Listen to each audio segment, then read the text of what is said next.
জ্ঞাত আয় বহির্ভূত সম্পদ অর্জনের অভিযোগে সাম্প্রতিক সময়ে বেশ আলোচিত সাবেক আইজিপি বেনজির আহমেদ। বেনজির আহমেদের সম্পদ অনুসন্ধানে আদালতের নির্দেশে কাজ করছে দুদক এবং আর্থিক গোয়েন্দা বিভাগ। ক্রয় করার প্রক্রিয়া চলছে সাবেক এই কর্মকর্তার বেশ কিছু স্থাবর ও অস্থাবর সম্পদ। আর তাই আগামী ৬ জুন বেনজির আহমেদ এবং ৯ জুন তার স্ত্রী জিসান মির্জা এবং ২ মেয়েকে জিজ্ঞাসাবাদ করবে দুদক। ওনাদেরকেও জিজ্ঞাসাবাদ করা হবে, কারণ দুর্নীতি দমন কমিশন আইন বিধিমালাতে বলা আছে কমিশন যদি কাউকে মনে করে জিজ্ঞাসাবাদ করতে পারে। খতিয়ে দেখা হচ্ছে দেশ বিদেশে ওনার কোনো প্রপার্টি আছে কিনা, যেটা জব্দ করা হয়েছে সেটার ছাড়াও। পরিস্থিতি যখন এমন, তখন দুদকের আইনজীবী খুরশিদ আলম বলছেন, বেনজির আহমেদকে অপরাধ প্রমাণের আগে অভিযুক্ত বা আসামি বলা যাবে না। ওনাকে তো আসামি এখনো এটা বলা যাবে না, কারণ আমরা তো নিয়মিত মামলাতে রুজু হয়নি।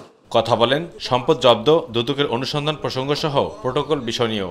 এই অনুসন্ধান কার্যের অংশ হিসেবে ২ দফায় ওনার প্রপার্টি, বেশ কিছু প্রপার্টি, অ্যাপার্টমেন্ট এবং ক্রয় করা হয়েছে, ব্যাংক অ্যাকাউন্ট জব্দ করা হয়েছে এবং আরও তথ্য উপাত্তের জন্য বিভিন্ন সংস্থার কাছে দুর্নীতি দমন কমিশনের পক্ষ থেকে আইনিভাবে চিঠি দেওয়া হয়েছে। মঙ্গলবার কমিশন সভায় বেনজির আহমেদ ও তার পরিবার সদস্যদের জিজ্ঞাসাবাদ করার বিষয় সংক্রান্ত সিদ্ধান্ত হওয়ার পর বিশেষ বার্তাবাহকের মাধ্যমে বেনজির আহমেদের গুলশান ১-এর আইকন টাওয়ারে জিজ্ঞাসাবাদ সংক্রান্ত দুদকের নোটিশ পাঠানো হয়।